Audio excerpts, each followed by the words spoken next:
Yesterday was a beautiful sunny day in the 70s, and today it's back in the 40s. But that's okay, it's January, it's supposed to do that.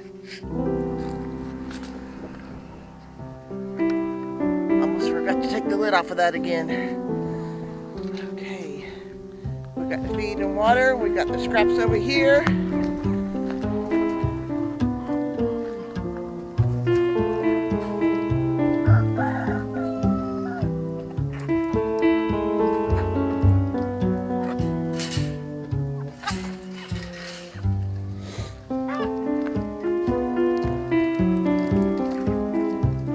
Exactly Justin Rhodes and Art and Bree, but they do like to come out.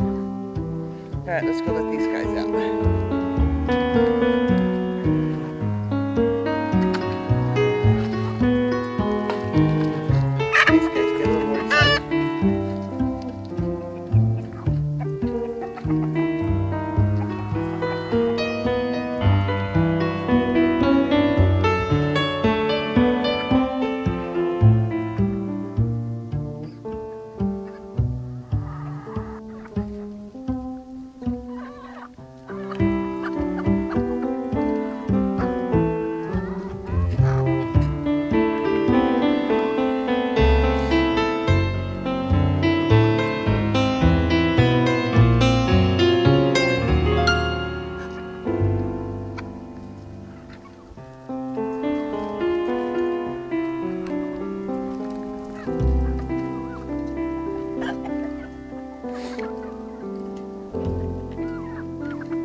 Project that I was wanting to show you.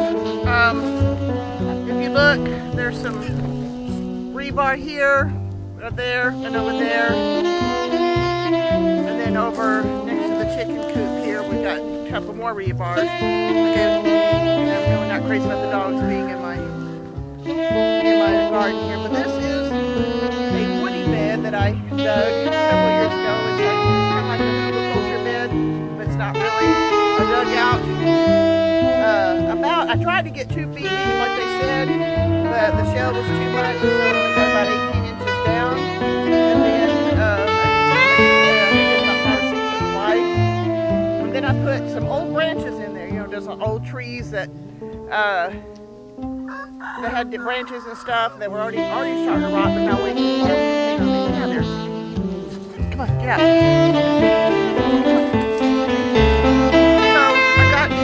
I dug it down and then I put the branches in it, and then I put my topsoil back onto it, and of course I did the wood chipping and stuff like that. Now, it's winter time, this really does not look good, but that's kind of the way it goes. But I wanted to show you, and I'm going to put some the pictures here in a few minutes to show you what it looks like. I think I did this in 2013.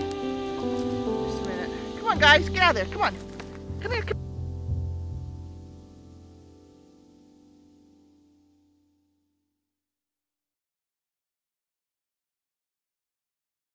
Come here.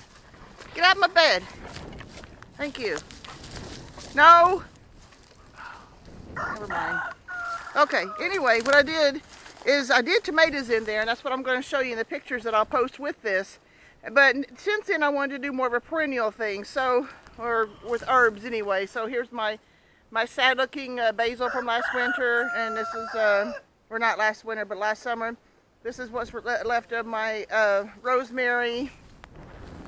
This is what's left of my oregano, and there's a few other things in here too. And this has been really awesome in a lot of ways. It's been really awesome. It holds the water, and not where it drowns everything, but for a lot of years we were having trouble with drought and stuff here. So I was trying to find a way, especially since I didn't at the time did not have access to running water out here at the farm.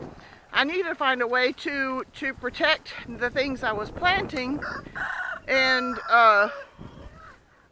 let them to get them to grow. So this worked really well. Now, one thing I've had significant problems with, and I'm not exactly sure what to do about it at all, is because there's a wood underneath here, and oh, and I was going to tell you about that too. The wood absorbs the water and acts as a wicking tool, you know, to wick the water back up into the up to the plants after everything else is dried out and stuff. Now it will dry out eventually by itself if it goes too long without water, but that's kind of but it does make it longer period that you don't have to worry about watering.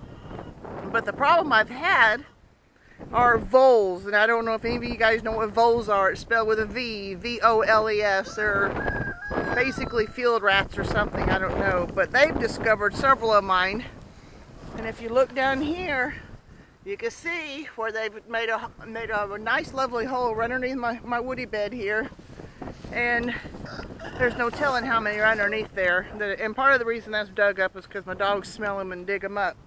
So I have not figured out how to combat that. We have a cat that wanders around here every once in a while to get stuff. Of course, my dogs are always digging up voles and killing them. But these woody beds are awesome, and so I'm going to be getting out here, and I'm going to take care of this basil plant today. Hopefully, get some seeds off of it. And I need to start weeding it and getting it ready for the springtime planting.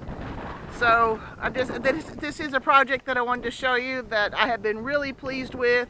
And if any of you guys have any suggestions on natural ways to take care of these voles, let me know. As you can see, this is all open out here. And if we were to look at the ground, there's trails all over the ground where these voles are coming and going. I do have air predators, and we got hawks and crows and stuff that fly all the time. But apparently they just cannot keep up with how many I have here. And sometimes it's a little discouraging because I'll have to show you something else. Just a minute.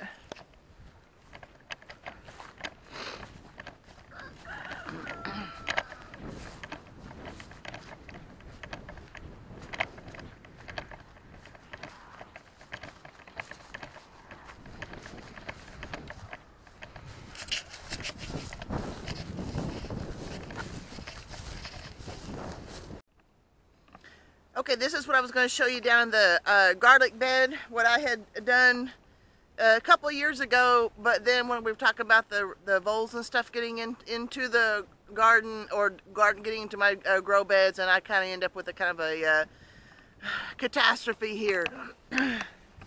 This is what's left of my garlic bed. You can still see some of the garlic trying to grow, but look at these holes. All my beautiful wood stuff that was underneath the ground, the voles got into it. My dogs got sniffing at it and started digging it up. So this is going to be the third time I'm going to have to rebuild this bed here and see if I can start it again. This is an idea we had a couple years ago too, that kind of essentially the same thing. I wanted to see if I could try to do a woody bed without digging down. So what I did is, you can see, obviously the dogs have dug stuff up, but you can see where the wood in there, and where I had built up the wood, and then I covered it with the topsoil, and I planted strawberries in here, but this was abandoned because it was immediately taken over by voles, and obviously the dogs dug it up, and so this one kind of got abandoned too. So I'm not exactly sure what I'm going to do here with these different things, but I'm going to keep trying.